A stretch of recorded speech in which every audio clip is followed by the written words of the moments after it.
ஆதியை வழியனுப்பிவிட்டு வீட்டுக்குள் வந்த கவிக்கோ கண்ட்ரோல் பண்ண முடியாமல் அழுகை அவளை அறியாமலேயே வந்து கொண்டிருந்தது.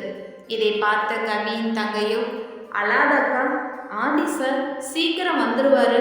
அம்மா நீ அழறத பாத்திர போறாங்க, கண்ணத்தோட ஃபர்ஸ்ட், சும்மா அழுதுகிட்டே இருக்காத, அப்புறம் நீ தான் அம்மாட்ட திட்டு வாங்குவ என்று கூற தன் கண்களை உடனே வேக வேகமாக துடைத்து கொண்டாள்.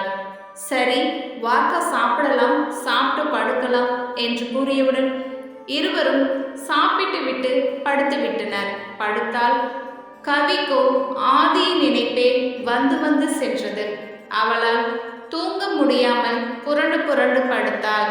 இதை பார்த்த கவியின் அம்மாவோ, கவி இன்னும் என்ன பண்ற, தூங்கலையா, ஏன் தூக்கம் வரலையா என்று கேட்கவும், இல்லம்மா தூங்குறேன் என்று கூறிவிட்டு கண்களை இறுக மூடிக்கொண்டாள்.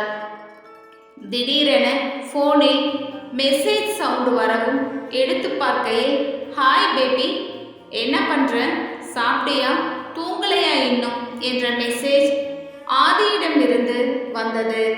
அதை பார்த்த அவளுக்கோ மிகுந்த சந்தோஷம். சாப்பிட்டேன், நீங்க என்ன பண்றீங்க, எப்போ அமெரிக்கா போய் சேருவீங்க என்று கேட்கவும், இன்னும் 2 நாளையில போயிடுவேன் என்று கூறவும், சாப்பிட்டீங்களா என கேட்கிறாள். நான் சாப்பிட்டேன், நீ சாப்பிட்டியா என்று கேட்க, நானும் சாப்பிட்டேன், படுத்துட்டேன் என்று சொல்ல, சரி தூங்கு, நானும் தூங்குறேன் என்று சொல்லிவிட்டு 2 பேரும் தூங்க ஆரம்பிக்கிறாங்க. 2 தினங்களுக்கு பிறகு ஆதி அமெரிக்கா சென்றடைந்தான். வீட்டிற்கு சென்றதும், அம்மா இங்க பாரே, யார் வந்திருக்காங்கன்னு என்று ஆதியின் தங்கை கத்தி கொண்டு உள்ளே செல்ல அவங்க அம்மாவும் அப்பாவும் வெளியே வந்து, கண்ணா நல்லா இருக்கியா என்று விசாரிக்கின்றனர். ஆதியின் குடும்பம் ஒரு பெரிய கூட்டு குடும்பம். அந்த ஊரிலேயே மிகப்பெரிய பணக்கார ஃபேமிலி ஆதி ஃபேமிலி தான். ஆதியின் வீட்டில் ஆதியோட அப்பா அம்மாவோட ரிலேஷன் எல்லாரும் அங்கே தான் தங்கி இருக்காங்க. வீட்டில் நிறைய வேலையாட்கள் இருக்காங்க.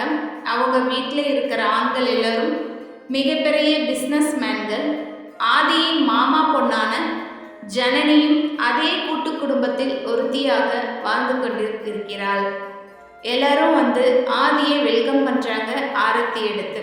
பின்னர் ஆதி ரூமில் ரெஸ்ட் எடுத்து கொண்டிருக்கையில் திடீரென யாரோ கதவை தட்டும் சத்தம் கேட்க கதவை திறக்கவும் ஜனனி நின்று கொண்டிருக்க, வா ஜனனி உள்ளவா என்று கூப்பிட ஜனனியும் உள்ளே வருகிறார். மாமா எப்படி இருக்கீங்க? நான் நல்லா இருக்கேன் ஜனனி, நீ எப்படி இருக்க? நானும் நல்லா இருக்கேன் மாமா. ஸ்டடீஸ் எல்லாம் எப்படி போயிட்டுருக்கு? நல்லா போயிட்டுருக்கு. இதுதான் ஃபைனல் இயர். ஓகே ஓகே சரி மாமா. எனக்கு இந்தியாவிலேருந்து எனக்கு என்ன வாங்கிட்டு வந்திருக்கீங்க? சாரி ஜனனி, நான் யாருக்குமே எதுவுமே வாங்கிட்டு வரல. திடீர்னு கிளம்பி வந்ததுனால என்னால் எதுவுமே பர்ச்சேஸ் பண்ண முடியல. அதனால் என்ன மாமா, எனக்கு சண்டே லீவ் தானே, வாங்க அவுட்டிங் போகலாம், போய் எனக்கு ஷாப்பிங் பண்ணி எனக்கு என்ன வேணுமோ வாங்கி கொடுத்தா போதும் என்று ஜனனி கூறவும் அதற்கு ஆதி சரி என தலையசிக்க, சரி மாமா நீங்கள் ரெஸ்ட் எடுங்க, நான் போய் கொஞ்சம் ப்ராஜெக்ட் ஒர்க் இருக்குது அதெல்லாம் முடிக்கணும், பாய் என்று சொல்லிவிட்டு ரூமை விட்டு வெளியே போகிறாள். ஆதி தன் மனதில், ஐயோ கடவுளே, இது எங்கே போய் முடியுமோ தெரியலையே என்று நினைக்க உடனே கவியின் ஞாபகம் வர கவிக்கு கால் பண்ணுறான். ஹாய் கவி, எப்படி இருக்க? நான் அமெரிக்கா வந்துட்டேன். நான் நல்லா இருக்கேன் ஆதி, சாப்பிட்டீங்களா? இன்னும் இல்லை கவி, இனிமே தான். நீ உடம்ப பார்த்துக்கோ, டேப்லெட் எல்லாம் கரெக்ட் டைமுக்கு போடு. சரி ஆதி. அப்புறம் அங்கே அம்மா நல்லா இருக்காங்களா? ஃபேமிலியில் எல்லாரும் நல்லா இருக்காங்களா என்று கேட்கிறாள். எல்லாரும் நல்லா இருக்காங்க என்று கூறவும், சரி கவி, நான் ரெஸ்ட் எடுக்கிறேன், உனக்கு ஈவினிங் போல் கால் பண்ணுறேன்னு என்று கூறிவிட்டு ஃபோனை கட் செய்து ரெஸ்ட் எடுக்க ஆரம்பிக்கிறான். ஒரு 3 மணி நேரம் கழித்து அவன் ரூமுக்குள் அவன் அப்பா மற்றும் அவங்க அம்மா வராங்க. ஆதி, என்னப்பா பண்ணுற? உங்ககிட்ட கொஞ்சம் பேசணும், சொல்லுங்கம்மா என்று கூறிவிட்டு எழுந்து உட்கார, ஒன்றும் இல்லைப்பா, உன்னோட கல்யாண விஷயம்தான். இப்போ என்னம்மா எனக்கு அவசரம், இன்னும் 2 வருஷம் போகட்டுமே என்று கேட்கவும், அதெல்லாம் முடியாதுப்பா, இப்போவே உனக்கு ஏஜ் ஆகிடுச்சுல்ல, ஜனனி வீட்டு சைடும் அவளுக்கும் ஏஜ் ஆகுதுன்னு சீக்கிரம் கல்யாணம் பண்ணி சொல்கிறாங்க. இது இன்னைக்கு நேற்று பிரச்சனையா? நீங்கள் 2 பேரும் சின்ன பிள்ளையா இருக்கிறப்பவே பேசின முடிவு தானே, அப்புறம் என்ன தயங்குற? ஜனனி பற்றி உனக்கு நல்லா தெரியும், ரொம்ப நல்ல பொண்ணு இல்லை. இதில் என்ன யோசிக்க வேண்டியிருக்கு? இல்லைம்மா, இப்போ எனக்கு எதுவும் வேணாம், லைஃப்பில் எனக்கு நிறைய சாதிக்க வேண்டியது இருக்குது, அதுக்குள்ளே கல்யாணம்னா என்று ஆதி கேட்க, உன்னை நான் வர சொன்னதுக்கு காரணமே அதான்ப்பா, ஜனனி வீட்டு சைடு ரொம்ப அவசரப்படுறாங்க, அதான், வேற எதுவும் இல்லைப்பா என்று கூறவும், சரிம்மா விடுமா, நான் இன்னைக்கு தானே வந்தேன், வந்த உடனே இதை பற்றி பேசாட்டி என்ன, அதுக்கப்புறம் பேசிக்கலாமே என்று இன்னும் 4 இருக்குல்ல என பேசி அவர்கள் இருவரையும் சமாதானப்படுத்தி அனுப்பிவிட ஆதி பெருமூச்சு விட்டான்.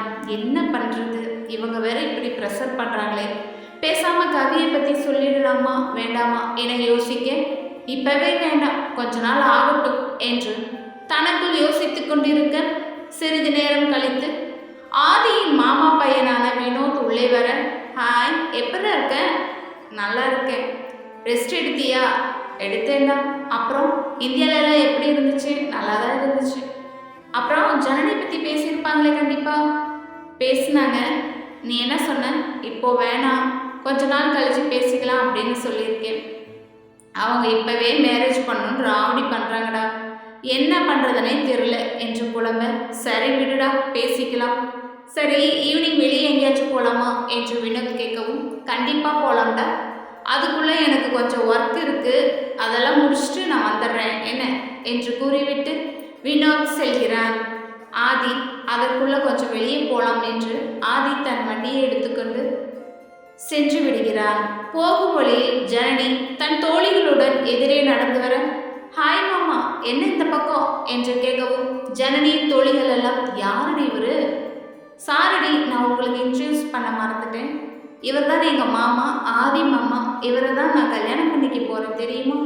ஏய், செம்ம ஹேண்ட்ஸமாக இருக்காரடி, உங்கள் ஜோடி பொறுத்தும் செம என்று கூறவும், சரி ஜனனி, நான் கொஞ்சம் வெளியே போகிறேன், அப்புறம் பேசிக்கலாம் என்று சொல்லிவிட்டு நகரவும், இருங்க மாமா, முதல்ல என் ஃப்ரெண்ட்ஸ் கிட்ட உங்களை இன்ட்ரடியூஸ் பண்ணுறேன், என்னன்னு கூட அவங்ககிட்ட பேச மாட்டீங்களா என்று கேட்கவும், ஹாய், எல்லாரும் எப்படி இருக்கீங்க என்று கேட்கவும், அந்த பெண்ணுங்கள் எல்லாம் நல்லா இருக்கும் என்று கூறவும், சரி ஜனனி, கிளம்புறேன் என்று கூறிவிட்டு தன் வண்டியை எடுத்துக்கொண்டு கிளம்பவும், ஜனனியிடம் அவளின் தோழிகள், என்னடி இவ்வளோ கோபமாக பேசுகிறாரு? அப்படி இல்லடி, நல்ல கேரக்டர் தான், இன்னைக்கு தான் வந்திருக்காரு, கொஞ்சம் டயர்டாக இருக்கும் போல, அதனால தான் அப்படி இருக்காரு, மற்றபடி ஜாலி டைப் தெரியுமா, என்னை நாளைக்கு கூட வெளியே கூட்டிகிட்டு போய் எனக்கு தேவையானதெல்லாம் வாங்கி தரேன்னு சொல்லியிருக்காரு. ஓ, அப்போ நாளைக்கு நீயும் உங்கள் மாமாவும் வெளியே போக போகிறீங்க? ஆமாண்டி, அவர் திடீர்னு கிளம்பிட்டாராம், அதனால் எனக்கு எதுவும் வாங்கிட்டு வரலையாம், அதனால் என்னை நாளைக்கு கூட்டிகிட்டு போய் வாங்கி தரேன்னு அவரே சொன்னார், என்ஜாய்டி என்று அவளின் தோழிகள் கிண்டலடிக்க அனைவரும் சிரித்து கொண்டே கிளம்பினர். ஆதி நேராக கடற்கரையோரம் சென்று அமர்ந்து அமைதியாக கடலில் அலையின் சத்தத்தையும் அதன் அழகையும் ரசித்து கொண்டிருந்தான். திடீரென கவியின் ஞாபகம் அவனுக்கு தென்றல் காற்றாய் வந்து வந்து போனது. அவனை சுற்றியிருக்கும் காதலர்களின் ஜோடிகளை பார்த்து ரசித்து கொண்டிருந்தான். அப்போது அவன் எண்ணத்தில், இப்போது நம் பக்கத்தில் கவி இருந்தால் நாமும் இப்படித்தானே ஜாலியாக உட்கார்ந்து பேசிட்டு இருந்திருப்போம் என யோசித்து கொண்டிருக்கையில் தூரத்தில் யாரோ ஒரு பெண்மணி தன்னந்தனியாக உட்கார்ந்து அழுது கொண்டிருப்பதை பார்த்தான்.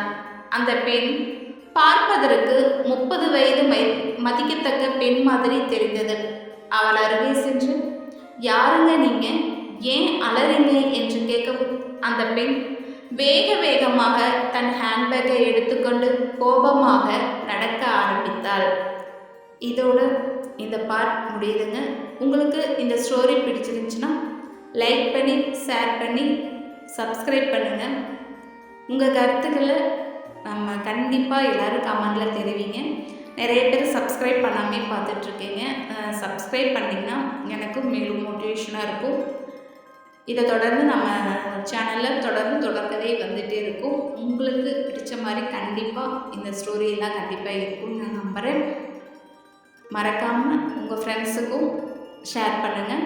நாம் நெக்ஸ்ட் எபிசோடில் பார்க்கலாம். பாய்.